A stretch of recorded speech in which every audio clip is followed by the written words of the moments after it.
All right, you ready? Yeah. All right, hang on. Let me get the zoom right. Mike, you're sweating, dude. It's hot out here. I know it's. Make up! What? Oh. Really? Oh, that was priceless. All right, guys. That bug.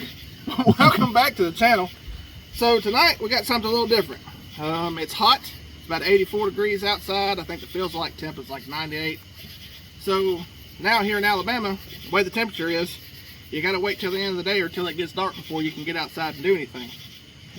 So anyway, in a couple of our videos, or camping videos, I'd like to say shout out to Mike behind the camera. He's filming tonight. We actually bought this little Bluetti. This is the EB3A. That's right. I always get the number mixed up for some reason. But we had this thing for about a year. We used it on and off for several camping trips. And this little dude here does it. And Mike, you want to bring him in closer? And I'll just show you some of the features on this one here. So it's got the USB-A outputs. It has one USB-C 100-watt output. Of course, it's got your standard. This is like a computer plug, your 3-plug. Then it's got a place for you to hook in some. You can actually hook this to a cigarette lighter, yep, or a solar panel or input. I forget what the input rating is on this one. If I find it, I'll put it up in the description. And then you have two AC outputs, and these are rated at about 600 watt each. So I will say the most I've had on this one was a AC 5,000 watt window unit, and it would run. This would turn that AC unit on. Now it wouldn't run it but about, I think it said like 0.4 hours, something like that, maybe half an hour was about the maximum this thing would run. And I think that window unit pulled somewhere right about the 400 watt mark. So great little unit. We loved it. It kept our little 12 volt fridge running that we use. So we had popsicles and stuff when we went camping. And you want to explain why we got all this set out here? So yeah. So this here will not run. It would probably run the toaster. It will not run the Keurig or the air fryer. So I did something. He did a thing, folks. A little different. So Mike now owns this one. He's the proud owner of this one. And it works perfectly. I use it in my work truck to charge my Milwaukee batteries up. And then, of course, you guys have seen, see something in the future he purchased for his truck. So anyway, he purchased something for his pickup truck, and we'll be doing a little walk around video on that one. We actually started a video of that on a camping trip that we took, but there were some issues with that camping trip that we're not going to get into that. We'll just say there was a group of people that made the camping trip very enjoyable for us, so we ended up leaving a little early. Anyway, let's show you what let me show you what we got. All right, so this one's a bit different.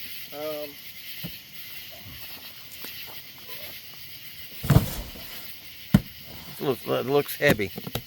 So as you can see by the box, this one's a lot bigger than that one.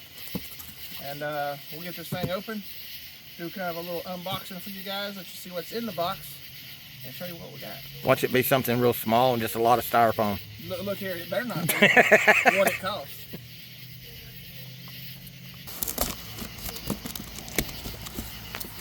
Uh-oh, we got a box inside a box. Yay! Don't you love it when they do that? Not really. I'm traumatized from Christmas time. Keep this box. Returns cannot be accepted without this box. Well, let's hope we don't have to do any returns. We got a Manuel. That's Spanish, ain't it? Yeah. Got a box inside of a box inside of another box. We got some styrofoam. That's a good styrofoam too. Oh yeah, that's some good thick stuff there. Mm-hmm. And then. I see something. That looks like it. Oh. Ooh. Ready? All right, I got the box. Yeah, it is slight substantial. That's a silk bag they got on it. Fancy. Man alive, look at that. Check that bad boy out. So what you guys are looking at is the Bluetti AC180. So this is an 1800 watt and it's the 1152 watt hours. This one also has the 15 watt wireless charger, which is the same as what's on the EB3A. Anyway, let's check this thing out here. That's nice there. Alright. Alright guys, so I've got some specs pulled up here on it. Let's turn it on and see what it has out of the box here. So we're looking like 55%. So on this unit here, you can get up to 1440 watts of fast charging. So it'll go from 0 to 80% in like 45 minutes according to this. Comes with a 5-year warranty, does have the app, 1152 watt hours of battery life. Solar input's 500 watts, so that's pretty good. Not the best on some of the other power stations. I think was it the EcoFlow and the Anchor? I think they'll do a little more than that. I think they're 6 to 800 watts. But I bought this one, so I bought this one right around Father's Day. So I ended up getting a $420 off coupon, and then I got a mail-in rebate of another $50.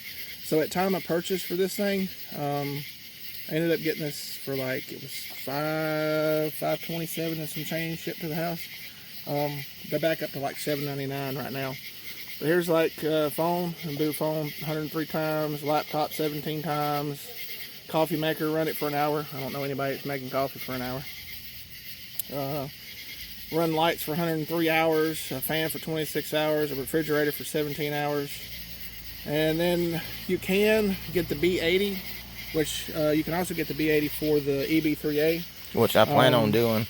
It gives you another 800 watt hours for, you know, a total combined capacity of 2,048 watt hours, which is pretty impressive. Or you can do 3 of them, the B300, and then and you get another, you get it up to 3,000 watt hours.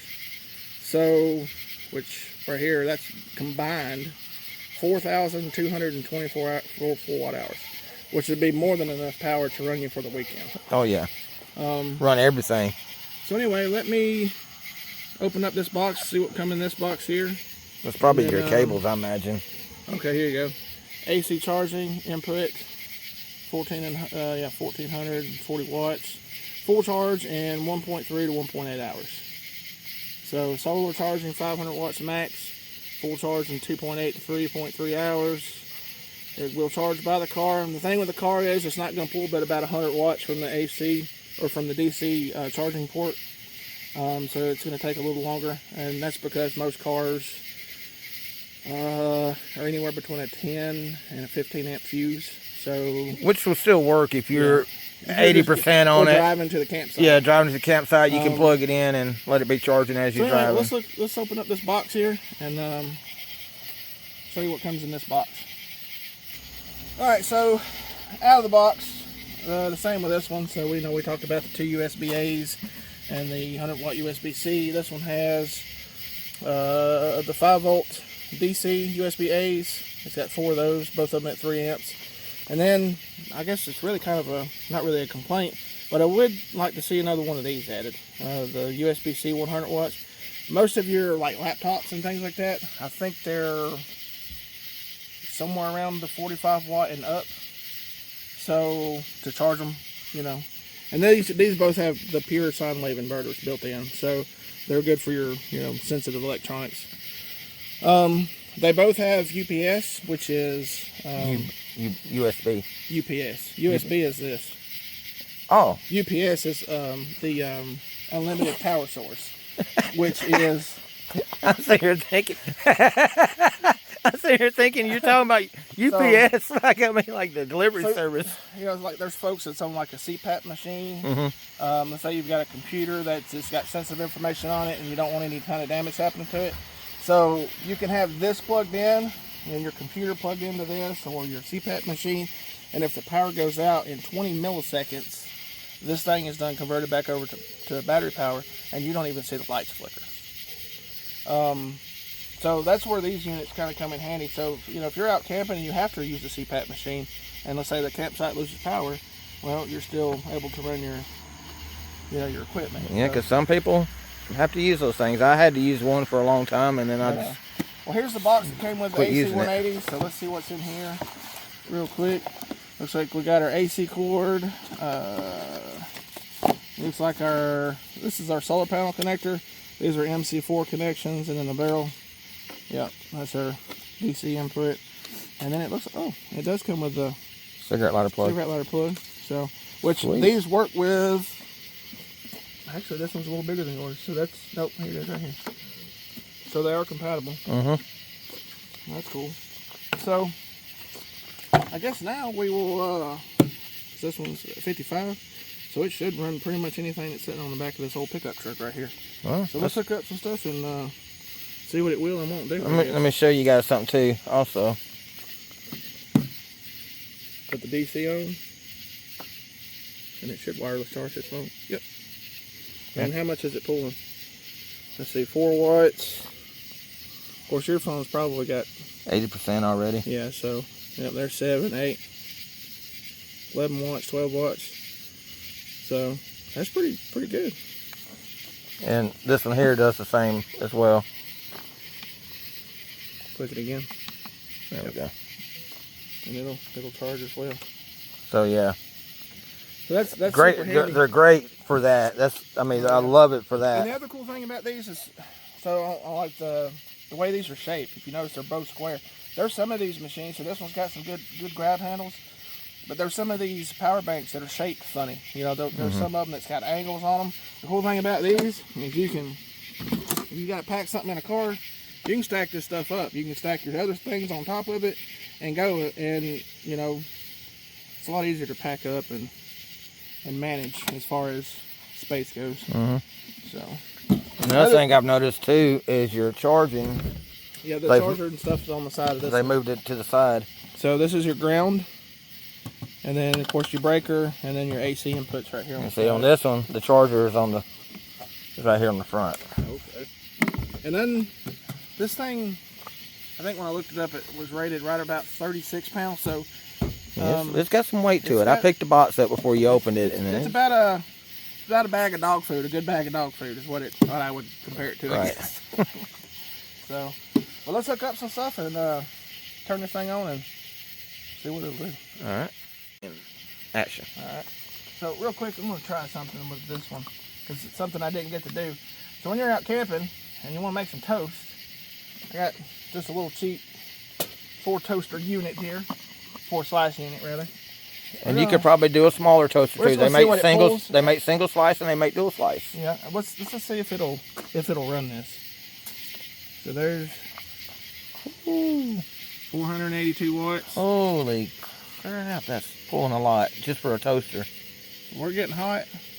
Now I'm gonna kick in the other side, and it should. If it don't, it'll trip it. So let's.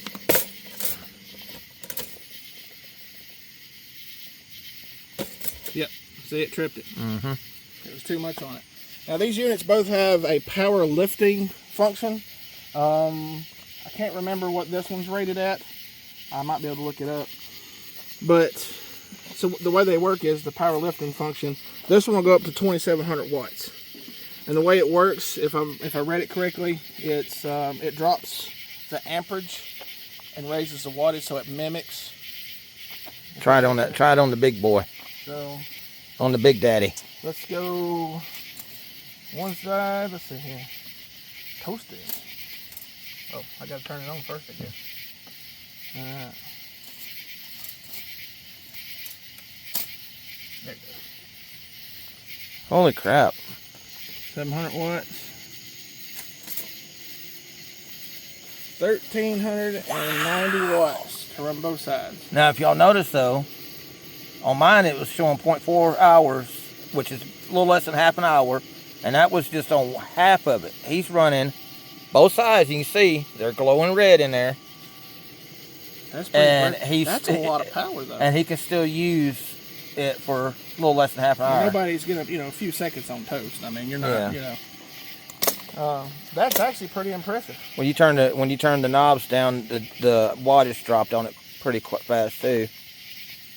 Oh yeah, well, so that's pretty cool. At least we know it'll do that. All right, so we can make toast. All right, we're good. So the whole idea with this, guys, was so we got a generator that we take with us, and the generators are heavy. Well, his is a little lighter than mine. Mine's super heavy. I'd say that thing's a good 100 plus, and it's a lot to tote around. They're quiet generators, but yeah, we're trying to be self-sufficient on battery power only. So we're hoping that this mitigates the use of the generator. It's quieter than a generator. You can charge it with, you know, solar, your car, plugging it in, things of that sort. So let's see if yours will run the coffee maker. I think I tried it once before, but I can't remember. That sure is a good-looking unit, though. Let's see real quick. And if you guys notice, they use the same screen here and then as that one. The only difference is if you look, this one's got 3 zeros on each side and this one's got 4. So that, you know. So that goes up into the 1,000-watt range. I mean, this screen looks the same size as that one. So. All right, let's see if it'll run the Keurig real quick. All right, I can't see the... So we'll just open it up. Look at that. The kids left the coffee pot in there. And let's just see if it'll do 6 cups.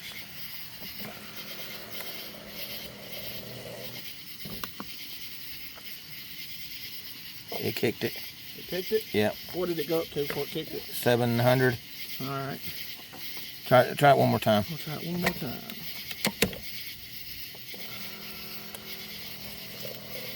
It's actually doing it a little bit. Well, it jumps up there and it immediately... Yeah, it hit 530 on that one. Okay. All right. So it won't run the Keurig. It'll almost run it. Almost run it. Now, if it was plugged in, I wonder if it was plugged into a 110 source on the continuous power function. I wonder if it would do it then. It's very possible. All right, let's see what this one here does. I'm just curious to see how much water Keurig, as far as power goes, pulls. All right, ready? Let's do it.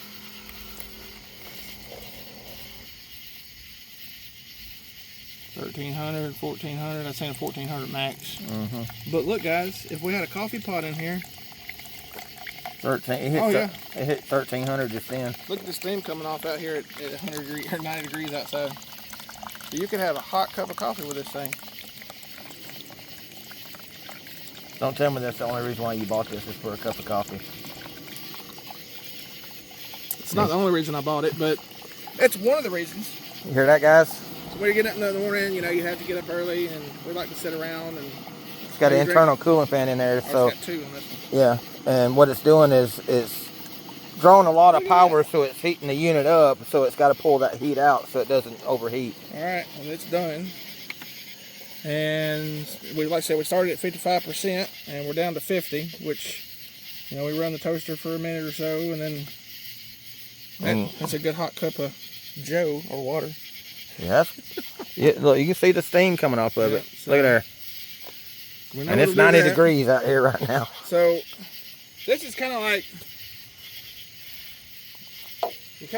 the go-to, you know, for camping. I mean, this thing here is going to run, probably going to run anything you can throw at it, as far as anything that you would take camping. Right. Normal folks, I guess, would take camping.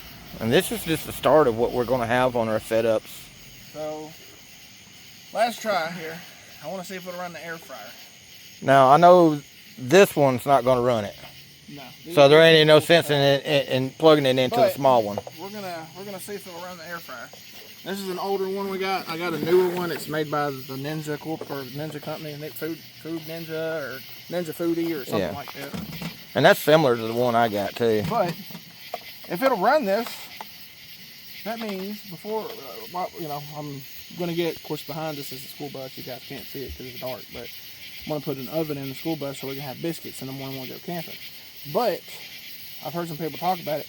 And Mike here, you can make biscuits in the air fryer. So, you can also make homemade pizzas using biscuits too. So let's little mini pizzas and see what it'll do. You can see from being inside of the house being cold, it's condensating. We'll cut this on, and then we'll bump it up to. We'll just do a quick little 1 minute run, and we'll turn it up as high as it'll go. And see what it does. That's about right at the max. Oh wow. And it can run at the range of the battery. It's showing 0.3. So that's about 20 minutes, 20, 30 minutes. Now if this was 100%, I imagine that would be higher. Probably about half an hour would be Yeah. maximum. And if you had solar panels, you could charge this back up relatively quick too. So that's right at its, what it's rated at is 1800 watts. Now this will probably, once it heats up, I'm sure it'll dial the wattage down a little bit. Well, see, look at. Let's run it for about a minute here. Yeah, 3 minutes. Just to see what it is, because once it gets heat, preheats, it should. You cut it off. My bad. That was my fault. Well, anyway, we won't run it too long, I guess. All right. But it did bring it down to 43%, and we was at 50 just then when we started. So 7% of the battery, pretty quick. But at least we know what to run it. So like, the thing about this test was, guys, was just to really kind of see, when you go camping, what you can and can't run. And like I said, this unit here is a great unit. It'll run the string lights for days. It'll run, charges your phone. Like I said, it run that little 12-volt fridge that we had. It ran it, no problem. And if the AC180 is charged up to 100% when you get to the campsite, or while you're at the campsite, if you got it charged up to 100% using the solar panel, or charge it up off the generator, or even the car battery, and you get it 100%, and you hook the air fryer up to it. Granted, you're not going to cook biscuits at 400 degrees. You're only going to be about 325 to 350 on that. So that's going to be significantly reduced power there. So yeah, you should be able to cook biscuits on an air fryer if you wanted to, or even some food in it. Yeah.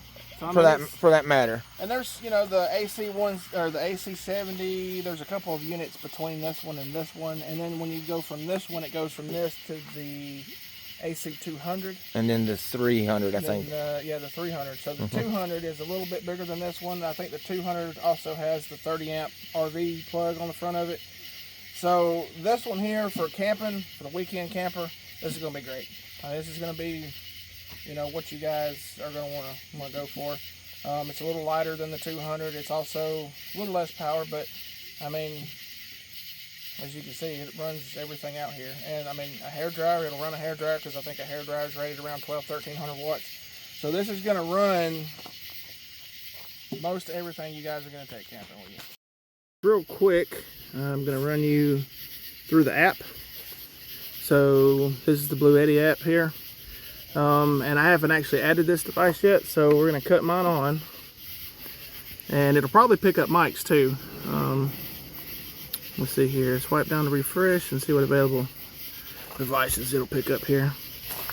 Alright, so got the AC180. So I'm going to add this one as my device. It's going to bind it, and then we're going to check this out here. So we can click on it. Now, I haven't actually used this app yet, so we'll just see what kind of... Alright, so top left, top right, and then, okay, so we got DC. Let's cut the DC on, cut the AC on. So you can actually cut the, looks like you can scroll down. So DC, we can cut DC on. Oh, that's cool. And DC just turned on. Yeah, and then you can cut the AC on too, or turn it off. So this is cool. So if we're laying in the van or whatever and waiting for power, we can actually just cut it on and off with. Okay, and then we can see if we've got power coming from the grid. It shows power going out to AC and DC. And then let's click over to battery pack. BMS status is on standby. So this gives you battery parallel, alarm, error protection status. And then you can actually do a software update on it. This is actually kind of nice. So it's not as intuitive as some of the apps that I've seen. It's but pretty simple and straightforward. There's the settings button up here. So, oh, okay, here we go. So here's where I was talking about the powerlifting mode. So I'll turn it on so you guys can see it. So that's where it'll jump up to 2700 watts. So if something needs an initial power boost to get it to operate, that's where you would go with that. Auto sleep. You can change it so it doesn't cut off or go to sleep on you. Eco mode. So I did do some reading on the eco mode part of it, and a lot of guys that are running their fridges, if it's cooled down at night, you guys know a fridge cycles. So it'll get up to or get down to the temperature that it needs to be, and then it shuts the compressor off. So if you're camping and it's kind of cool and the refrigerator doesn't need to be running. Depending on how long it doesn't detect power being drawn from the unit, it'll actually shut off. So I have seen where folks have had issues where they'd wake up in the morning and their fridge not work or not be on because the AC or the power unit went to sleep. So let's see here. But that's actually pretty good. And then you can unbind it, of course. So, but yeah, I think that'll work. And then here, look, like it says your user manual, you can download that. So, it's pretty sharp. All right, guys. I reckon we're going to end this video here. I'm getting blinded by the light now. No pun intended. Blinded. There it is. I figured it was coming. Well, anyway, you know, post in the comments, guys. What do you think about these units? You know, even the smaller one. Like I said, Mike bought that one for me, and I think he's going to do him for a while, what he needs it to run, and then, you know, of course, that one. I appreciate you getting me this for a late Father's Day present. No, that was my Father's Day present. Anyway, we're hoping to get to real world test this. So, guys, this is more just like an unboxing video and kind of just initial checking it out. Hopefully, I'll get to post another video on this after we've used it for a little bit and see how it goes. The reason I bought that one, because we had this one, and it worked great for what we were using it for. I like this unit. I mean, and it's been tossed around. We haven't been easy on it. Like I said, we just, you know, when we go camping, we just, you know, we just throw this thing in the van and go. The screen has a couple. It's got one little scratch, you know, a couple of scratches on it, and but you know, it works great. It rides around in my service truck all day long, my work truck. Yeah, so it's getting dusty and nasty, and that's gonna be it for this video. Like I said, I like this unit, man. This is nice. It's gonna be pretty good. So anyway, like and subscribe if you haven't. Hit the bell notification for when we post more videos. The thumbs up is helpful. Yeah, we appreciate everybody that, you know, comments on it, and we've had several people send us some emails, and the email will be in the description. If you guys want to email and talk to us, that's cool too. Before you end it out, Mike, where's our next? Keep it going. Our next camping trip? Yeah. I'd like to go down to either Bankhead or hit some of that TVA land. Which is like BLM land or whatever. We've been to Kelso. Yeah. But did we film? We actually ain't put a video out. Well, that was the issue. Yeah, that was our issue. Our last spot. That was there in the last spot. We got some footage of that. If y'all want to see it, we can add it in to one of the videos so you can kind of see what we did that day, and we'll just, you know, label it extra footage. I don't know. Well, I don't think I have any of that left over now. Well, okay. But anyway, we got Kelso. We got Town Creek, which is one side of Lake Garnesville, and then we got Bankhead, which I wanted to go back down there. Right, I want to go see, try to find some waterfalls. Because we was actually pretty close. Yeah, last time we was there, it was kind of cold weather, so we didn't really do a whole lot of it. We could go there, or we could go to anywhere around Lake Garnesville. You know, they've seen a few spots around there. I want to go up to Rock Island, up toward Tennessee, that campsite. Up there. But there's one spot around Lake Garnesville that y'all haven't seen, and it's a TVA area. Yeah. And I found it when I went on a service call in the area, and I was like, hey, this is perfect for a little camping spot. And like I said, that's public land. That's like BLM right, land. you can stay there up to 14 days, you know, for free. So, the only thing was that guy said don't leave your stuff unattended because it might disappear. So, we'll just have to see how that goes. Yeah, well, there'll have to be someone around the campsite at all times, pretty much. Alright guys, well, that's going to be it for this one. Hope you enjoyed it. Catch us on the next one. Until then, take care. Peace.